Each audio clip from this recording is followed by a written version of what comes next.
Okay, so the time is now 9 minutes, 2 minutes past 9 GMT, 12:02 in East Africa.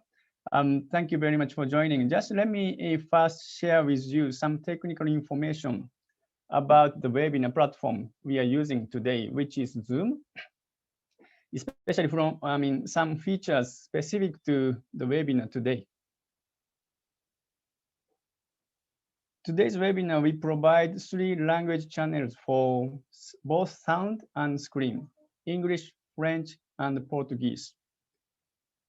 However, participants accessing from your mobile phone will only see the English screen. Please be noted. There will be 2 comments and reflection sessions. Please send your question and comments through chat function of Zoom, which you can find at the bottom of your screen. Any technical problem will be communicated to us by chat as well. It is recommended to send your message directly to CARD Secretariat, a host of this webinar, please.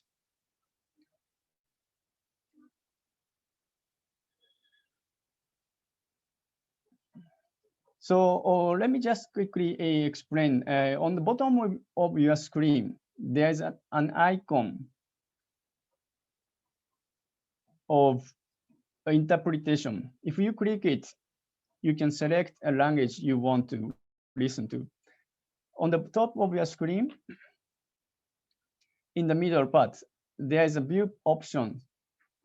If you click there, you can find shared screen where you see 3 different screens, which are named either English, French, or Portuguese. Okay, let me move to the program of this webinar. The first program is Introduction by CARD Secretariat.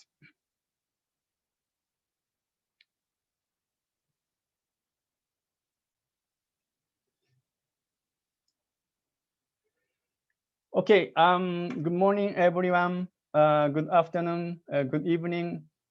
Thank you very much for all of you attending this webinar from different parts of Africa. Actually, we have seen the registration from 36 African countries today. Different parts of the world as well, some joining from the United States, others from Philippines, Italy, Japan, and so on. So let me introduce myself. I'm Yusuke Haneishi, a General Coordinator of CARD Secretariat, based in Nairobi, Kenya. Our office is housed within Agra. This is the first webinar organized by CARD in this nature, in collaboration with CARD Steering Committee members. We are supposed to have CARD General Meeting last year, but we had to postpone it. Instead, we are now organizing this webinar to pick up some key important topics, which would have been discussed in the general meeting. So these topics are the impact of COVID-19 and the rice competitiveness. That's why we are going to deal with these 2 topics today.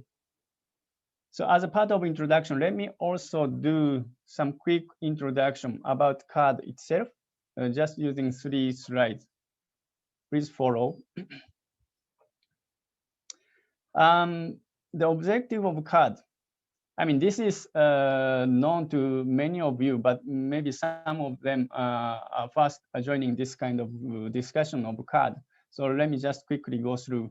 The objective of CARD is to double rice production in sub-Saharan Africa from 28 million metric ton to 56 million metric ton from 2018 to 2030. So duration is 12 years. We are now adopting rice approach, which is resilience, industrialization, competitiveness, and empowerment.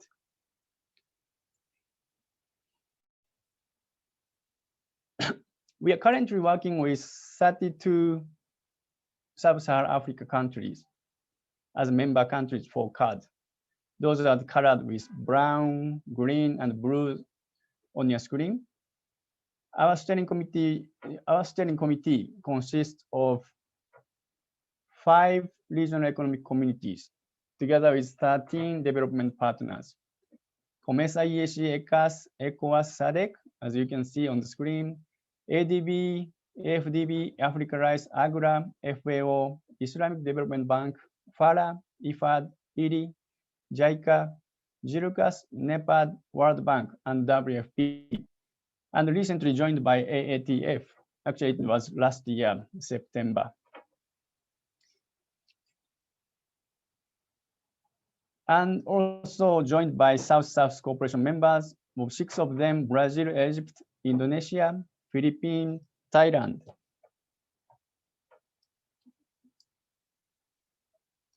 And Vietnam. And private sector, of course, a part of us, academia. And our main objective activities are providing a platform among the member countries and other partners to discuss issues related to rice sector development in Sub-Saharan Africa.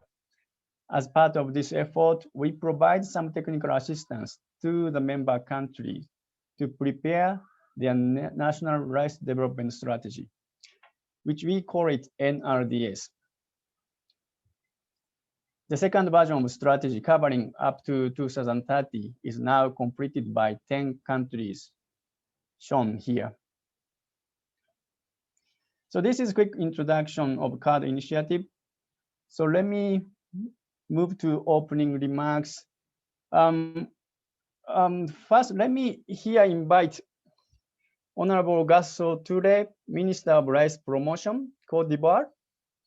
But before his opening remarks, we would like to show you some video about what the new Ministry of Rice Promotion looks like and what activities they are doing.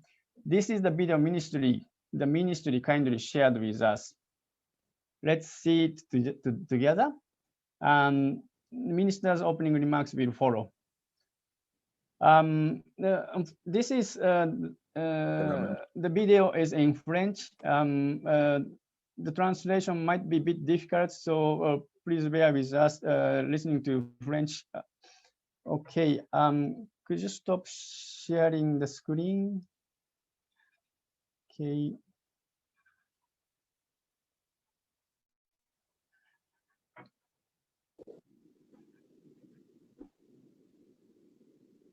L'ensemble des experts riz au niveau mondial s'accordent sur le fait qu'à l'horizon 2030, le principal défi mondial sera comment nourrir les 10 milliards de populations attendues. Le seul continent capable de relever ce défi est l'Afrique, qui dispose de plus de 65% des terres arables non exploitées. À ce même horizon, l'Asie qui fournit l'Afrique sera elle-même importatrice nette de riz. Cette denrée, qui est la plus consommée par la population ivoirienne, revêt un caractère important pour la politique de sécurité alimentaire du pays. Gouverner, c'est prévoir, raison pour laquelle son Excellence M. Alassane Ouattara, grand homme d'État visionnaire, soucieux du bien-être des Ivoiriens, a décidé de créer le 4 septembre 2019 un ministère dédié au riz pour assurer l'autosuffisance du pays en riz de bonne qualité avant 2025. Dès sa prise de fonction, le ministre, son équipe et les partenaires se sont concentrés sur l'élaboration de la SNDR 2020-2030, adoptée en Conseil des ministres le 11 mars 2020. Cette stratégie s'appuie sur les forces de la précédente SNDR 2012-2020 et corrige les faiblesses observées. Elle a pour objectif principal de rendre la Côte d'Ivoire autosuffisante en riz d'ici 2025 et faire de la Côte d'Ivoire un des plus gros exportateurs de riz en Afrique à l'horizon 2030. L'atteinte de ces objectifs passe par des actions concrètes ci-après. La mise en œuvre de projets rizicoles intégrés pour une meilleure gestion de la chaîne de valeur. La réhabilitation des barrages existants non fonctionnels et 55 000 hectares de parcelles rizicoles, patrimoine de l'État. La production de semences certifiées à haut rendement avec la construction de 7 centres de production de semences. La réduction de variétés de semences de riz utilisées pour assurer la livraison de paddy homogènes aux usines. La mécanisation totale de l'exploitation des parcelles irriguées à partir des centres de mécanisation à installer par les leaders de pôle en partenariat avec les petites et moyennes entreprises agricoles, PMEA, viables existantes, l'appui aux riziculteurs en intrants, formation et financement de fonds de roulement, production et usines, la priorité accordée au secteur privé dans le développement de la stratégie, la mise en place de politiques efficaces de régulation du marché, de marketing et de distribution, la création d'emplois et des richesses sur tout le territoire ivoirien et particulièrement en zone rurale. Le ministre et son équipe ont entrepris plusieurs tournées auprès des riziculteurs afin de leur présenter la nouvelle SNDR 2020-2030. Ces visites terrain, très enrichissantes, ont permis de toucher du doigt tous les problèmes rencontrés par les acteurs de la chaîne de valeur riz. Pour y remédier, le ministère a signé plusieurs accords avec OCP Côte d'Ivoire, Solevo, Africa Rice et le CNRA qui permettront la livraison à crédit aux leaders de pôle et à moindre coût.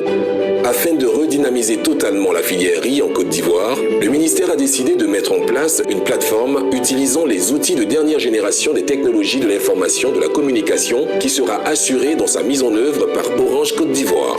Cette plateforme créera la transparence au niveau de toute la chaîne de valeur riz et automatisera l'ensemble des activités des acteurs de la filière tout en permettant la veille électronique, la gestion de la météo et la gestion globale des entreprises. Elle fera ainsi du riziculteur un agent économique à part entière, créateur d'emplois et de richesses professionnelles, gestionnaire d'affaires rentables, durables et respectueuses de l'environnement.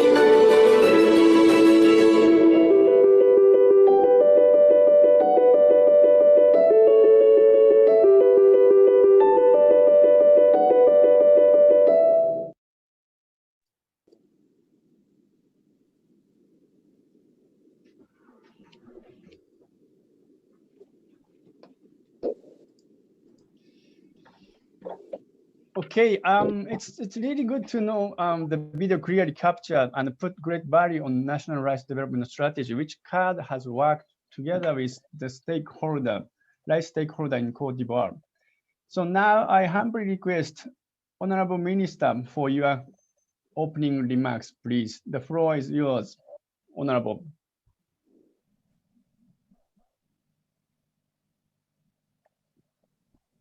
Merci.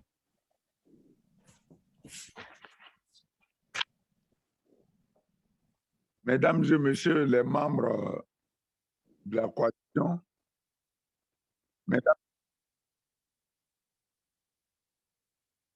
Mesdames et Messieurs les représentants et partenaires, Mesdames et Messieurs les représentants des pays membres de la CARD,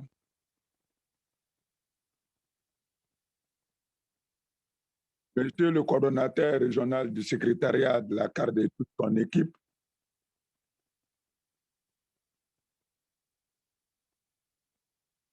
chers participants en vos rangs, grades et qualités respectives.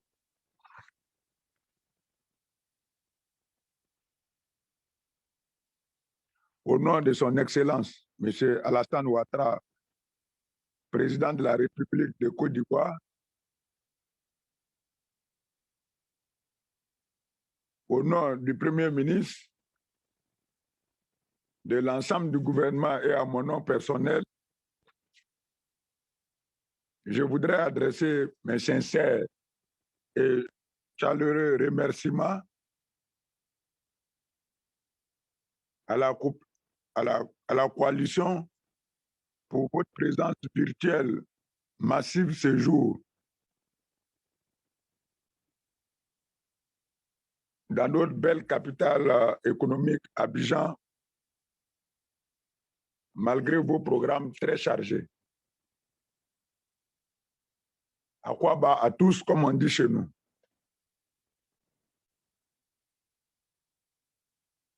Mesdames, Messieurs, souffrez que je puisse vous exprimer également ma joie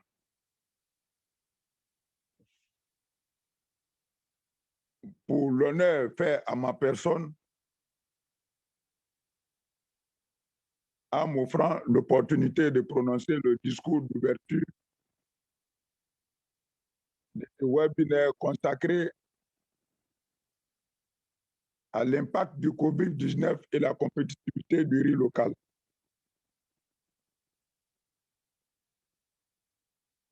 Dès l'apparition de cette terrible pandémie du COVID-19, le gouvernement ivoirien a pris immédiatement des mesures idoines portant sur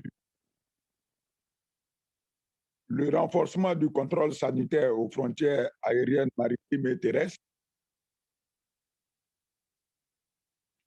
l'ouverture des sites complémentaires équipés de prises en charge dans 12 capitales régionales.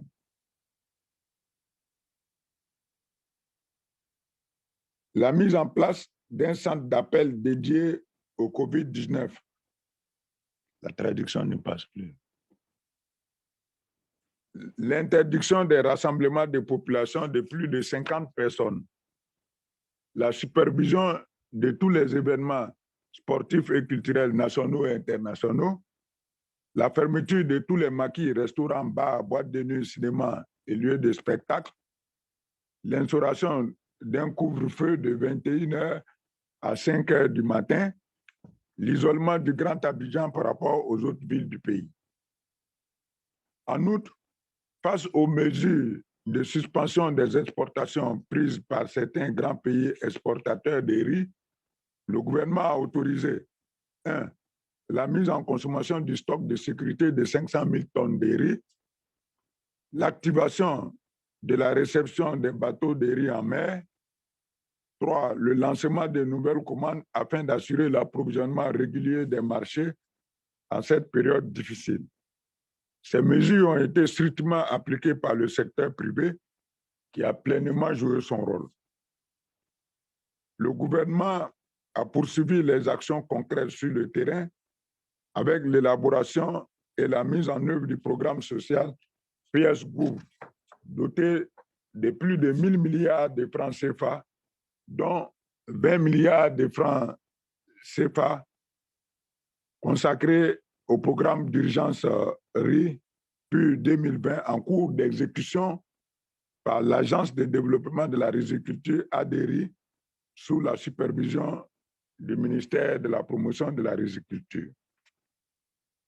Au vu du bilan COVID-19 au 23 février 2021, 32 124 cas confirmés, 31 096 personnes guéries, 188 000 décès, 188 000 décès et 840 cas actifs. J'affirme, au vu de ce bilan, que grâce aux mesures prises et exécutées par le ministère de la Santé et de l'Hygiène publique, la pandémie est maîtrisée à ce jour en Côte d'Ivoire, mais elle n'est pas vaincue. Le gouvernement doit donc poursuivre les actions de sensibilisation sur les mesures barrières et prendre toutes les dispositions pour assurer la vaccination des Ivoiriens le plus rapidement possible. En dépit de la crise, le ministère de la promotion de la riziculture a consacré fin 2019 et l'année 2020 à la création pratique effective du ministère, l'élaboration de la stratégie de développement de la riziculture 2020-2030 adoptée le 11 mars 2020 par le Conseil des ministres, la signature d'importantes conventions avec le secteur privé en vue de passer progressivement d'une riziculture traditionnelle de subsistance non rentable à une riziculture de marché moderne, compétitive, rentable, durable et respectueuse de l'environnement.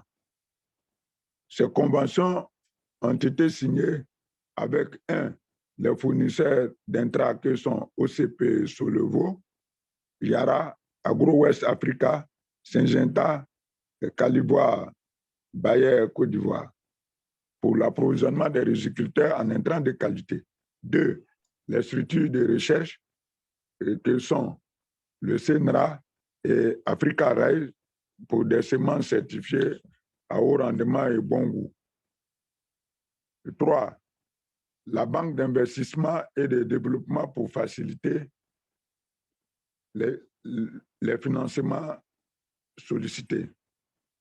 3. Orange Côte d'Ivoire pour la mise en place de la plateforme informatique qui créera la transparence au niveau de toutes les activités des acteurs de la filière. 4. Multipack pour la sacherie adaptée de haute qualité. Ces conventions ont pour objectif d'apporter des réponses concrètes aux préoccupations des riziculteurs, notamment l'accès aux semences de qualité, aux engrais et aux produits phytosanitaires de qualité, de sorte à améliorer durablement la productivité des exploitations agricoles. À cet effet, je suivrai avec un grand intérêt les résultats de la recherche consacrée à l'amélioration de la compétitivité du riz local que le secrétariat de la coalition a bien voulu intégrer au menu de nos échanges de ce jour. Je vous rassure sur le fait que le gouvernement prendra toutes les mesures idoines pour assurer la compétitivité du riz local sur celui importé à travers la politique de régulation du marché prévue par la SNDR 2020-2030 et en cours d'élaboration. L'année fiscale 2021 instaure déjà une taxe de 9% sur les coûts d'importation du riz de luxe importé, en conformité avec la ferme volonté du gouvernement d'assurer la compétitivité du riz ivoire.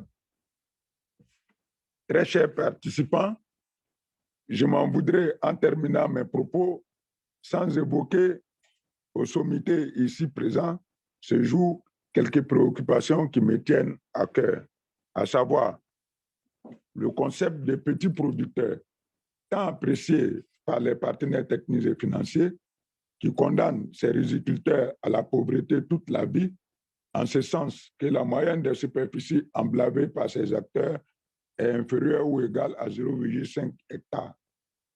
Quelles que soient les mesures d'amélioration des rendements appliquées, ces riziculteurs ne peuvent en aucun cas s'en sortir avec le riz paddy produit. Raison pour laquelle la SNDR 2020-2030 accorde 5 hectares à chaque riziculteur. 2. Le financement des activités de la filière doit être assuré prioritairement par le secteur privé, désormais moteur du développement de la riziculture. L'État ne doit se consacrer dorénavant qu'à son rôle régalien d'arbitre, de régulateur du marché et d'accompagnateur de l'ensemble des acteurs de la chaîne de valeur. 3.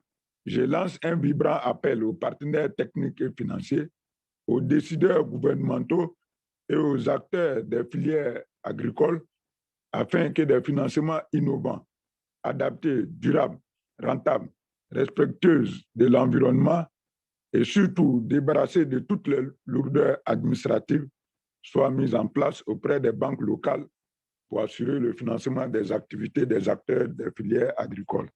C'est à ce prix que les pays africains progresseront vers l'émergence, tant entendu également que le développement des pays africains reposera encore pendant des décennies sur l'agriculture.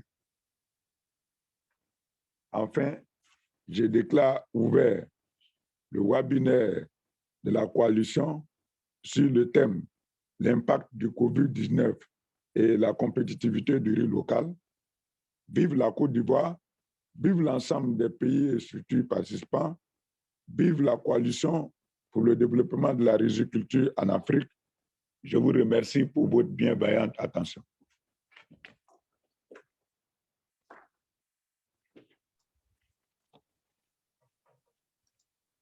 Thank you, Minister. We noted the great effort made by your government addressing the issues and challenges to this pandemic. I'm sure you have managed it well and guided well the private sector to respond to it. And also, please thank you for mentioning small scale farmers. Their contribution to the national economy is minimum at this moment. But that's something we have to consider, how we can involve them in inclusive manner along the implementation of our national rice development strategy. Thank you very much, Minister. Thank you. Minister, if you, please stay with us as far as your schedule allows. Please, thank you, Minister. So now we start share screen again. Please choose again your preferred language once the screen is shared.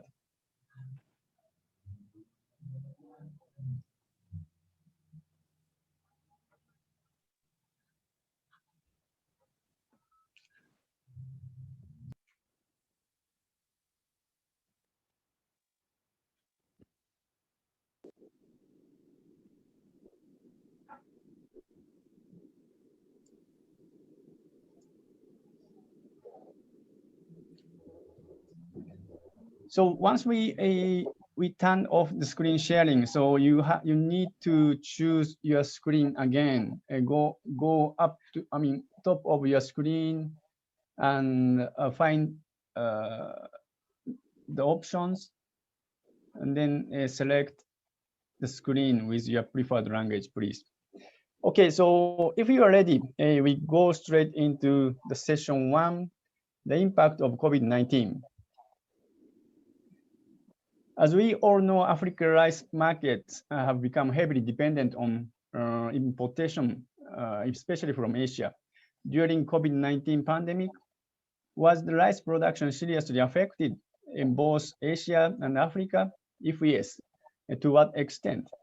So far, the pandemic has not caused a destructive damage on the African rice market, such as the one we saw in the year 2007 and 2008.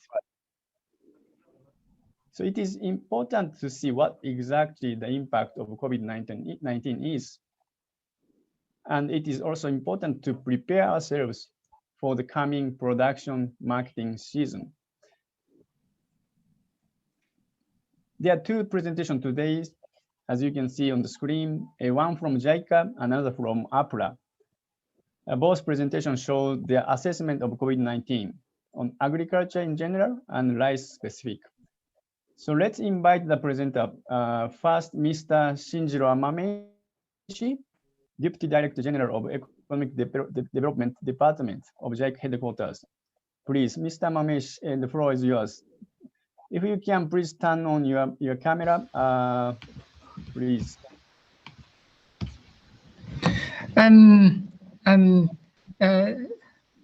Thank you very much, Dr. Haneishi. Yes, my name is Shinjiro Amameshi, and Deputy Director General, Rural Economic Development Department, and I am in charge of the agriculture development in Africa. And one of the most important responsibility, my responsibility is the promotion of the CARD initiative. And as Dr. Haneishi said, yes, the agriculture has been heavily influenced, affected by COVID-19. One of them is the supply chain disruption. As a result, yes, a lot of farmers cannot access to the actual input, yes, fertilizer and seeds, and yes, lack of labor force, and the price of rice, as in some countries, yes, going up, and some country going down. Yes. It depends on country. Yes. Anyway, yes, we are negatively affected COVID-19, and what I have to strengthen, emphasize is, yes, the people who are most heavily damaged by COVID-19 is vulnerables, including the small-scale farmers. Yes, small-scale rice farmers. Yes, the importance of enhancing increasing the resilience of the agriculture, rice production is growing up. Okay, so today I'd like to explain about what JICA is doing to promote the agriculture development in Africa together with the COVID-19. And I'd like to show you our activities on rice initiative under the COVID-19. Can I ask you to move on to the next slide? Yes. It is a map of the countries where the WFP strengthened the operation after COVID-19. Yes, it means the countries with color is the country, the number of the hunger, number of the malnutrition increased. And there is a message, yes. If no action is taken, the number of the acutely food insecure in countries with WFP presence will reach 270 million by the end of year, an 82% increase compared to the number pre-COVID-19. Yes, it was published last June, and yes, it was predicted. Yes, the number of people of hunger drastically increase if no action is taken. Yes, we are strongly requested to take action. Yes, and next one is the trend of the number of the undernourishment. Since 2000, the percentage of the undernourishment continuously decreased, but this trend was switched to the increased trend in 2014 because of the economic recession. And after the COVID-19 pandemic, yes, the number of the increase, the number of the undernourishment drastically increased. And yes, the chronic hunger sharply increased because of the COVID-19, and food system vulnerabilities exposed. And yes, you know, there is a SDGs, and the goal of SDG is to achieve the zero hunger by 2030. But it is expected, it is predicted that the number of the hunger increase. So it is far from the target of SDG goal 2, zero hunger by 2030. It is a situation. Next slide, please. This information comes from the IMF report. One is in October 2020, and the latest one is January 2001. Yes, last month. Yes, we compared how change the IMF. Yes, yes. Economic forecast revised upward in January 2021 because of vaccination approval. Yes.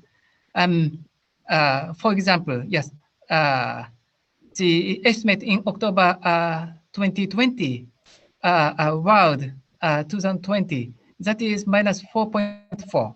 However, in January 2021, last month, yes, world in 2020 was revised up the 3.9%. Yes, yes.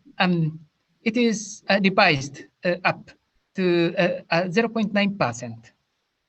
However, SSA stands for the Sub-Saharan Africa. In 2020, in October 2020, the SSA in 2020 is minus 3.0. However, in January, just minus 2.6, revised up only 0.4%. The 2021 is also the same. Yes, what I can say is the SSA, Sub-Saharan Africa's recovery, economic recovery, is at a slower rate compared with other regions in the world. And it is also highlighted in the report that acute adverse impacts are serious on women, youth, the poor, and the informally employed people. They are called vulnerables. Yes, they are negatively affected by COVID-19. Therefore, yes, we have to work together. Strong multilateral cooperation is required. I want to explore the possibilities to work together with all. Next slide, please. Okay. After COVID-19 pandemic, yes, all of JICA experts, life experts, were forced to be evacuated to Japan. But the project activities were continued. So in order to get to know what is happening on the ground, yes, we conducted questionnaire surveys last August. Who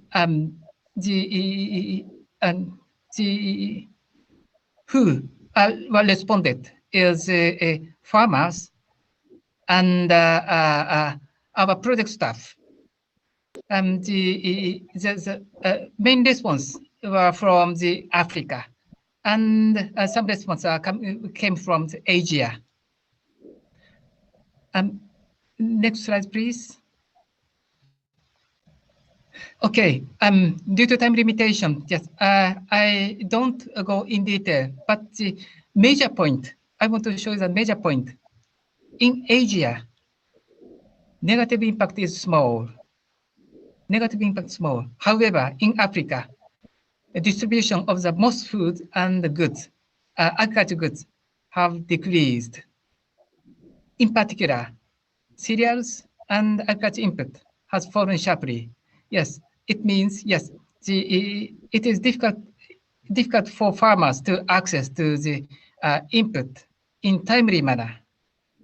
Yes, and next slide, please. Yes, regarding livelihood, in Asia, impact of livelihood is small, and Asia was switched to the recovery trend. However, in Africa, farmers' livelihood have deteriorated. In the past 3 months, access to food have worsened.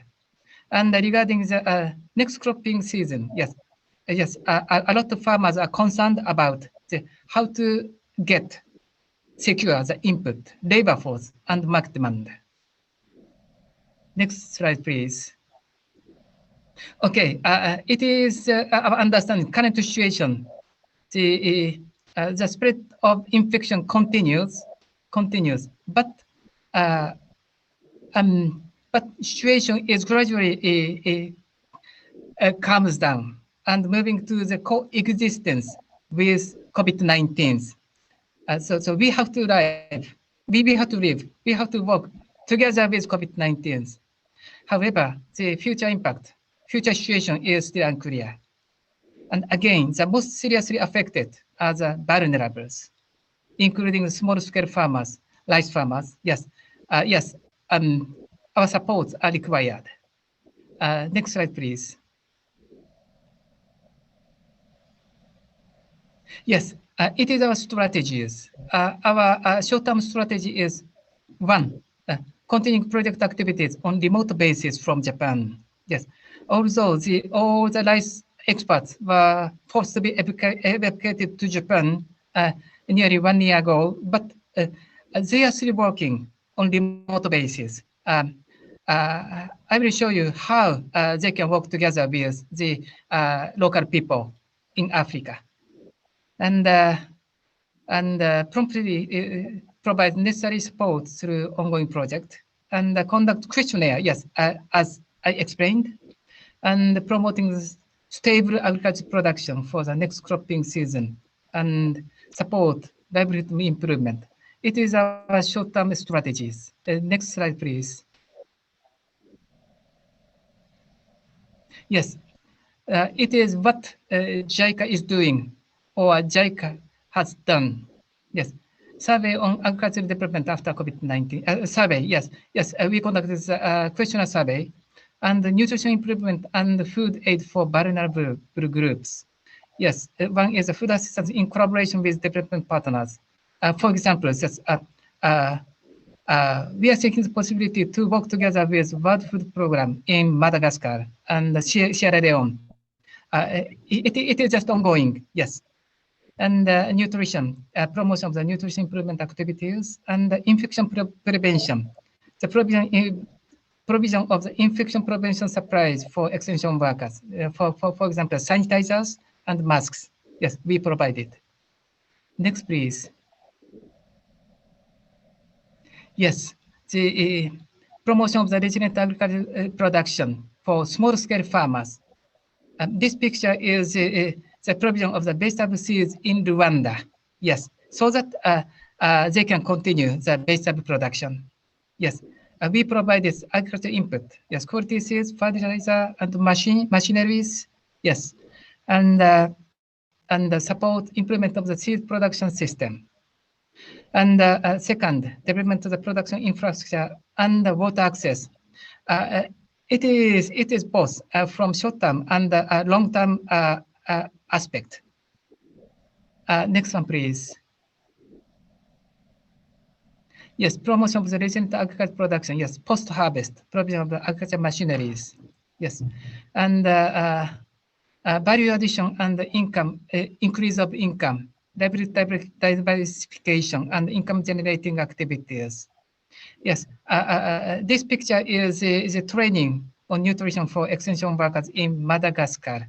We have the nutrition project in Madagascar. Yes, although experts left for Japan, yes, we continue on remote basis.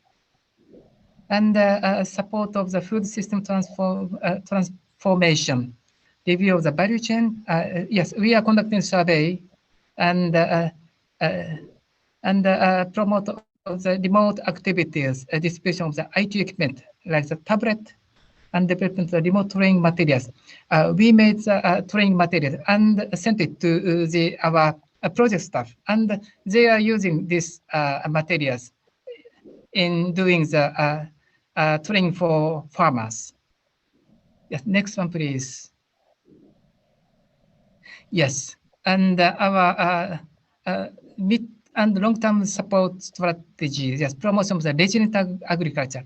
Resilient is a keyword for the future agriculture production in Africa. And acceleration, digitization, and exploration of the collaboration with broader stakeholders. Next one, please. Yes, it is a map of the countries where JICA is promoting the card-related activities. In total, there are 16 countries. In 16 countries, the rice projects are ongoing, even under the COVID-19. All the projects are ongoing, and there is no project which are suspended due to COVID-19. All projects are promoting going forward. Next one, please. Okay, it is a typical activities we are promoting even under the COVID-19. Yes, upper left is land leveling, and next one is a preparation of the nursery. And bottom left, yes, line making, then transplanting and weeding. Yes, even under the COVID-19, we are supporting for these activities on remote basis. Yes, next one, please. Okay, and it is example, special support for the rice farmers. In Kenya, we provided fertilizers for rice farmers who are facing the lack of the input, lack of fertilizers. Yes, in response to their needs, yes, we provided the necessary input, fertilizers. Next one, please. Okay, yes, it is field activities with infection preventions.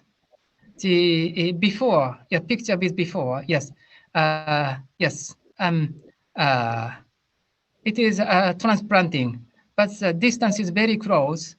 But in order to prevent from being infected by COVID-19. Yes, spacing, yes.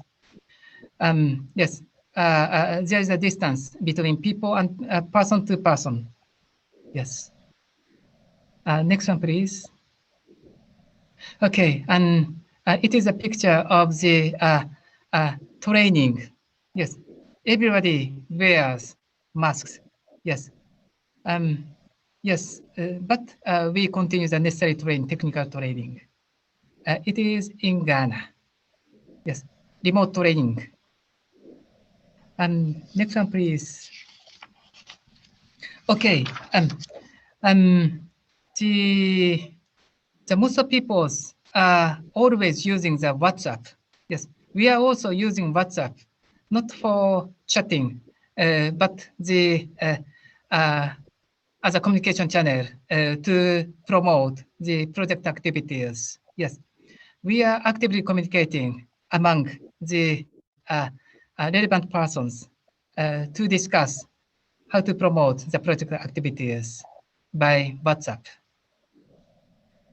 Next one, please. Okay, it is quite useful.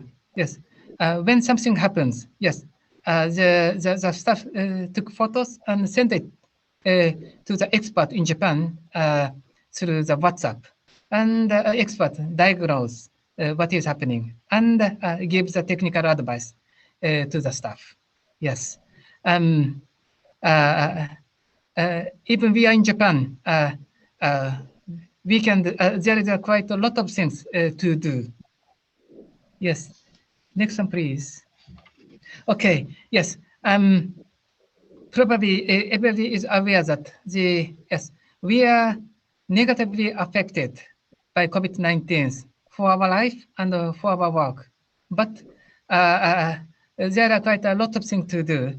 And one of the message is that the people who are negatively affected by COVID-19 is the vulnerables and small-scale farmers, rice farmers, increase of resilience in agriculture and in rice production is quite important. Yes, we will keep our cooperation. The CAD is one of our priority activities. So we want to seek the possibilities to work together with everybody. Thank you very much.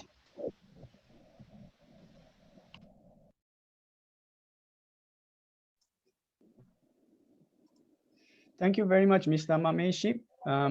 Comments and questions will be heard after the second presentation. So you can send your comments through chat, please. And so let's move on to the second presentation. Dr. David Alem Apra, he's a former research director of Agriculture Ministry in Ethiopia. So please turn on your camera if your network allows to do so. Dr. Alem David, please.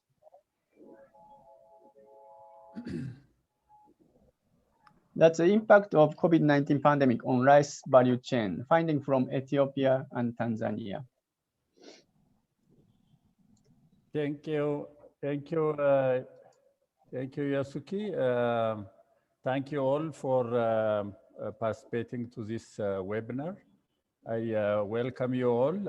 As it is indicated, I'm going to present to you the impact of COVID on the rice value chains based on the findings that we had from Ethiopia and Tanzania. As you can see, the list of people who are engaged in this research. Well, as it was indicated, rice has become one of the major and important commodities in African food system, given the increase in domestic production, but also consumption and also imports, which is actually highly associated with its adaptability to the consumption habits of many Africans. However, the increase in production is not as the increase in consumption, which has forced African countries to really allocate their meager foreign currencies for rice importation. This challenge has been also further, challenged because of COVID. So we were really interested to see how COVID has affected the rice value chain. And we did a 2 round of survey. First was in June, July, and the second in October. And currently we are at this moment doing the third round of data generation. So my talk will be based on the 2 surveys that we have conducted in Ethiopia and Tanzania. Next slide, please. So what we assessed was that the key impacts of COVID on rice emanate from the public measures that are put in place, the type and extent of responses of the actors in terms of their commercial behavior or action, and of course how other countries in the globe are reacting to COVID, like the export ban in Asia of rice. So we looked the effect of these 3 key areas on input supply, production and marketing, processing, and also how public services were affected. Next slide, please. So as I indicated initially, this is based on the survey we did twice in Africa.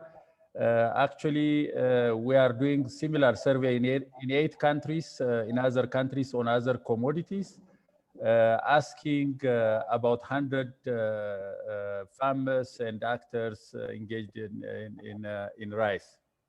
So we also had to follow the measures put in place in data generation.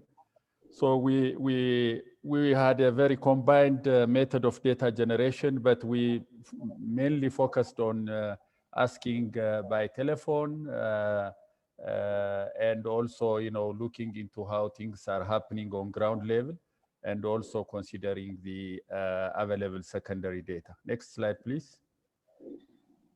So since the announcement of the first COVID case, the different African countries have put in place different measures. Many of them can be categorized into 4 areas. First was, as it was also indicated by the Excellency Minister of Rice Promotion from Cote d'Ivoire, is mobility restriction, reduced public services, taking mandatory preventive measures, and of course some measures to control price, to regulate prices, product mobility, and so on and so on. So we looked into how this was really related with farmers, processors, traders, and consumers. And we looked how these actors responded to these measures. Next slide, please.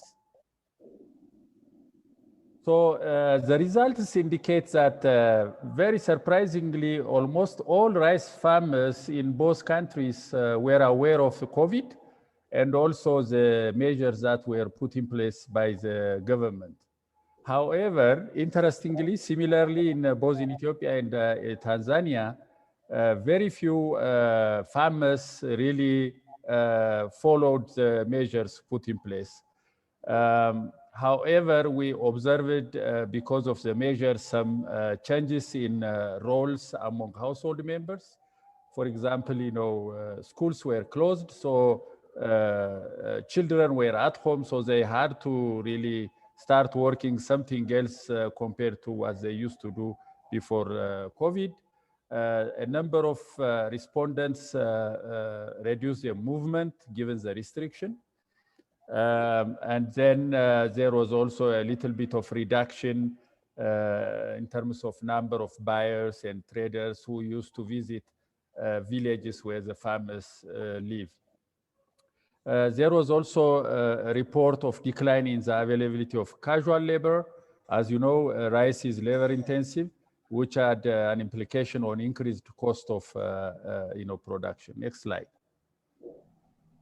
So this is the case in Ethiopia. As you can see, the responses compared to the when we did in July, for example, reduction in mobility within the village was reported by 52, but it has declined to 38 in October. So there is a bit of change. You can also look how roles have changed among household members in the 2 rounds of survey in Ethiopian case.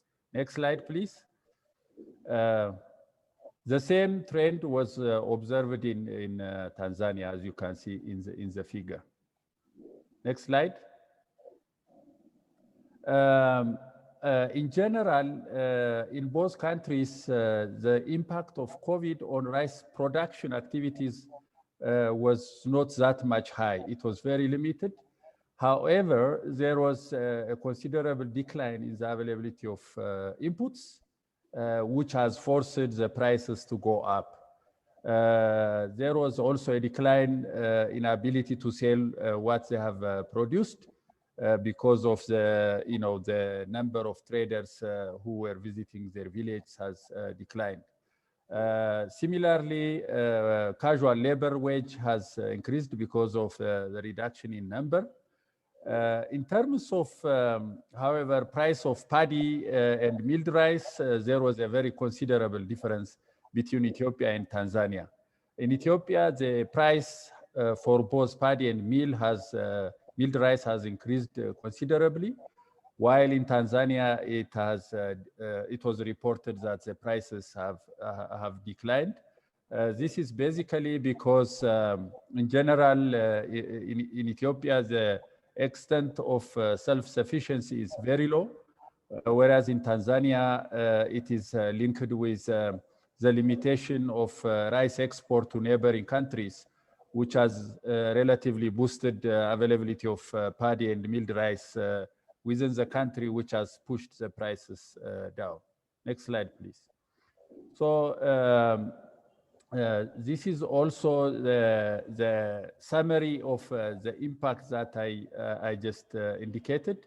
However, there is a considerable difference comparing the 2 rounds of surveys, as you can see in the figure. Next slide, please. The same is in Tanzania, interestingly. Next slide, please.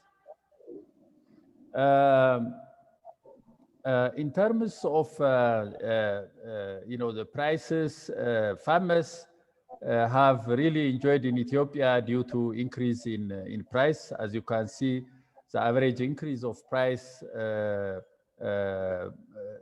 over the months was about 6%.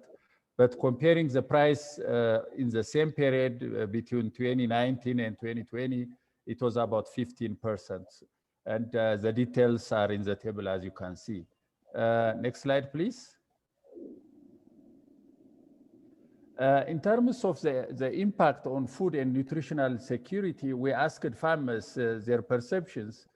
And the report indicates that a considerable number of rice farmers reported that there is a challenge in terms of food and nutritional security. In both countries, about 65% reported that they have concern about availability of enough food for their households. But however, there is a decline of this proportion comparing the 2 rounds of survey in Ethiopia, but there is an increase in Tanzania, obviously due to the difference in the production system. Next slide, please. So this is the proportion in figures that we observed. As you can see, about 65% of the farmers in Ethiopia reported that they were worried when we asked them in June.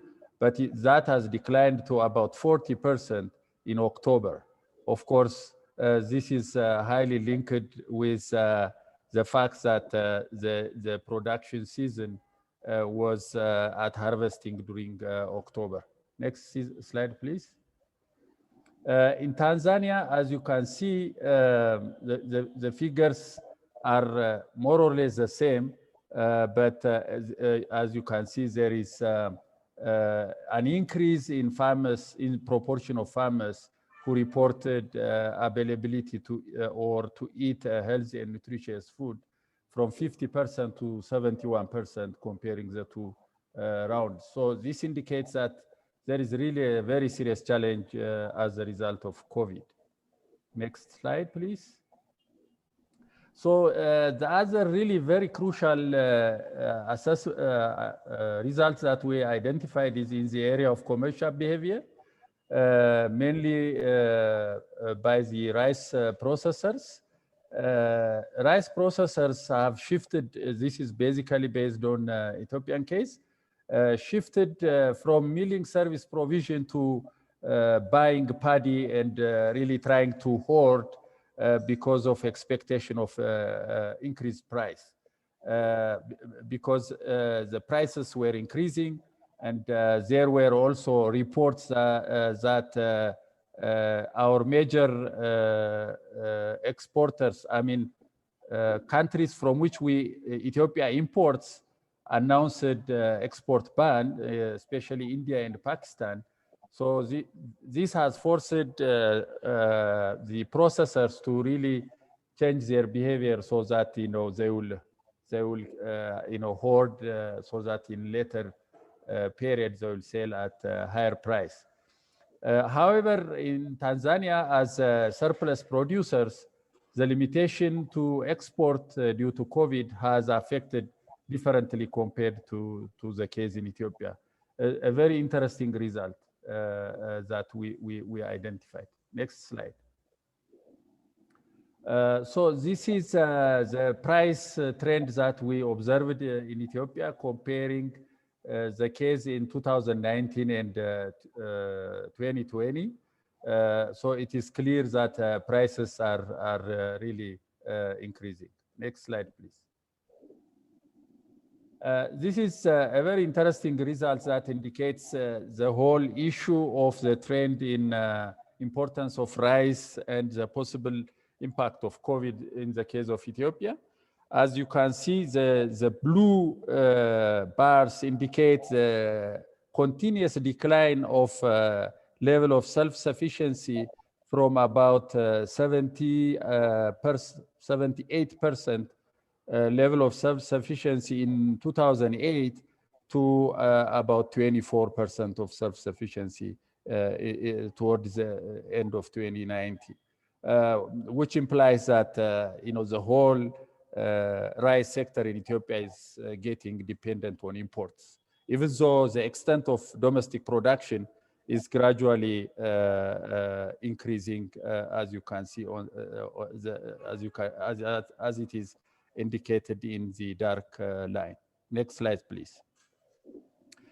However, the trend in Tanzania is totally different, because every year there is an increasing trend in the level of sufficiency, even though we may not, the data may not be that dependent, but it is clear that Tanzania is a surplus producing country and able to export to neighboring countries. So, the effect of COVID, when you compare to the two countries, is actually different because of the overall nature and trends that are indicated in these two slides. Next slide, please. So coming to the public responses, of course, the whole issue related with rice, as it was also indicated by Yusuke, is really ensuring self-sufficiency to really make sure that the domestic capacities or potentials are exploited. And these measures, as clearly indicated in the different strategies that are developed by CARD support, is boosting production and productivity through technological innovations across. But how that will impact is to be seen. In case of Ethiopia, really looking into these challenges of continuous decline in self-sufficiency and draining of the foreign currencies, the meager foreign currencies. Now there is a big initiative going on to at least reduce that trend by expanding or going down to the lowlands for irrigated rice. This is also linked with measures that are linked to prohibit hoarding, because many rice processors are really buying and keeping the paddy so that they will bring it back to the market when prices are very high. Next slide. Now, in conclusion, there are different measures put in place by the government to address the challenges posed by COVID. All rice value chain actors are very much aware of this. That's why they have different commercial behaviors and responses. The enforced regulations actually have resulted in different responses. In Ethiopia, the production was not that much affected. That has resulted in somehow benefiting producers and processors, but seriously affecting consumers. And in Tanzania, it is the opposite, where producers, processors, and exporters are affected, but for a short period of time, consumers, because relatively prices are stable, are benefiting due to these trends. Next slide.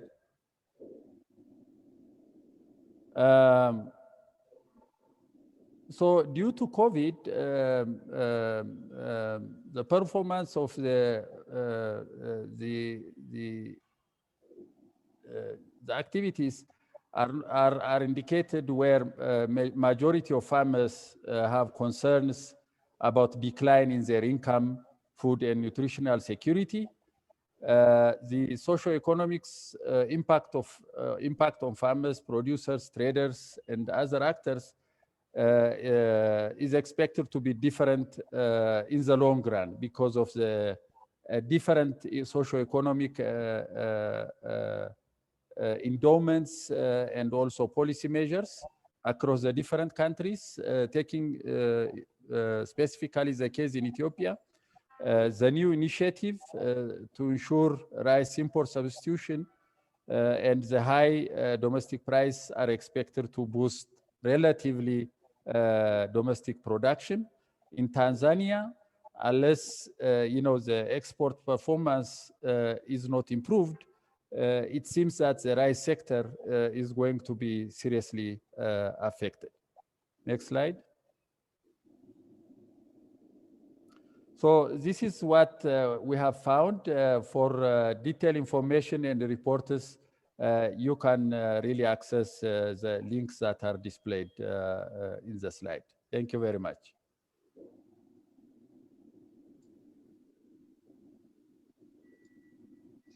Thank you very much, Dr. David Alem. It is quite interesting presentation. We have just had two presentations, one from JICA, another from APRA. So let's invite some commenters from the participants.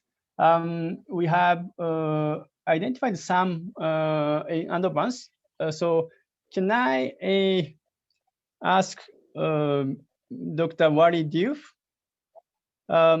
He's a NRDS National Rice Strategy focal point person in Senegal. Senegalese Ministry of Agriculture, for his comment on thoughts or question, if any, on the two presentations. Dr. Diouf? Are you with us?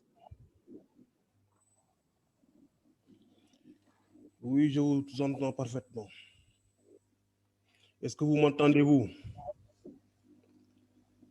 Yes, we can hear you very well. Très bien.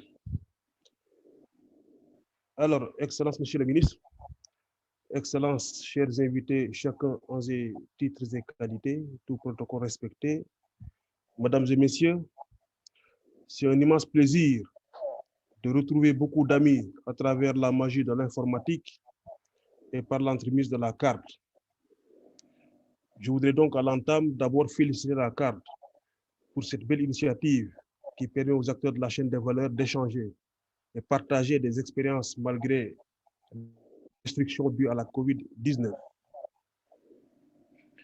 Je voudrais aussi féliciter les deux qui ont fait ces excellentes présentations. Il s'agit effectivement de présentations extrêmement pertinentes qui ont essayé de montrer à travers leurs propos les capacités de résilience qui ont été développées ça et là. Mais je voudrais, pour rajouter à ces exemples qui ont été cités, donner quelques éléments aussi issus du Sénégal où les acteurs s'étaient engagés. Parce que c'est tombé au moment où nous préparions ce qu'on appelle ici la concertation chaude. C'est présentement.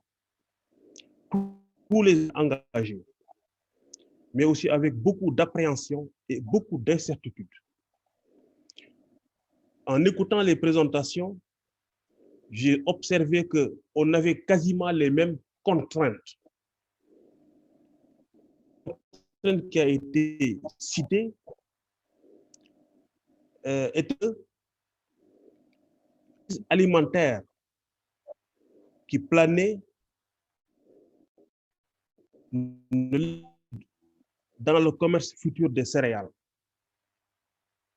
On était tous dans l'expectative, on était dans une situation où l'avenir était comme bouché.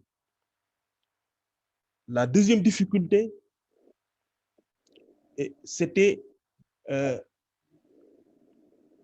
les récoltes qui pointaient à l'horizon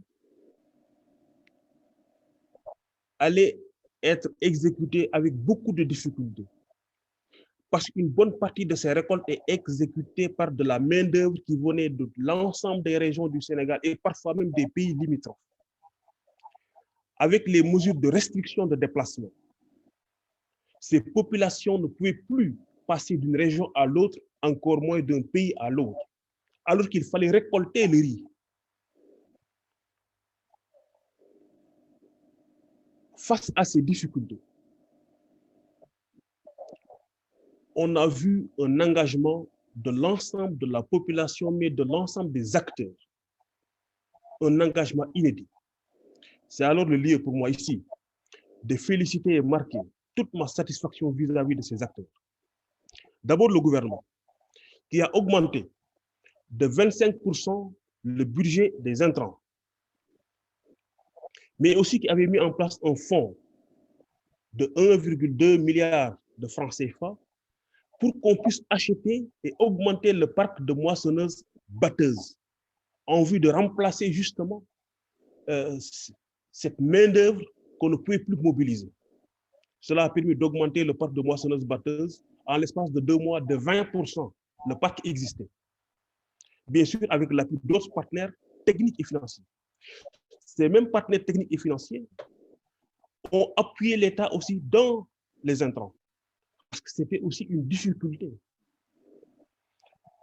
Troisième acteur qu'il faut saluer, c'était les producteurs qui s'étaient engagés à emblaver beaucoup plus que ce qu'ils emblavaient habituellement.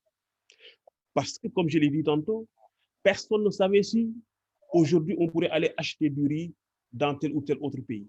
Donc, il fallait faire en sorte d'assurer une production nationale qui assure une sécurité alimentaire dans le pays. Et enfin, les ONG, organisations non gouvernementales, tous se sont mis à côté du gouvernement pour participer aux sensibilisations et conseils en direction des producteurs.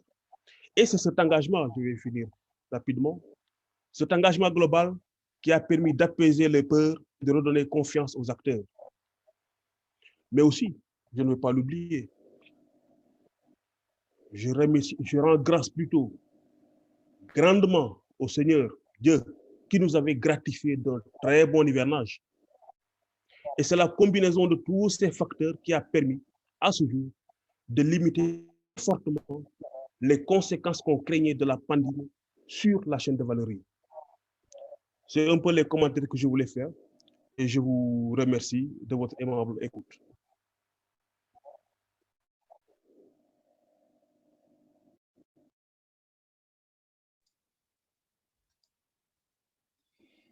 Thank you very much, Dr. Div, for nice words. Congratulating the CAD initiative for the effort for organizing this event. And also thank you for your comments on the related to the COVID-19 impact. So yes, we really need a concerted effort by all value chain actors in the country, in the continent. To address the issue which we have, I mean, we have never seen it before. So the issue, I mean, this I didn't get the clear question addressed to those two presenters. So thank you, Dr. Div. Let me just quickly get one question, because time is the session this time. I mean,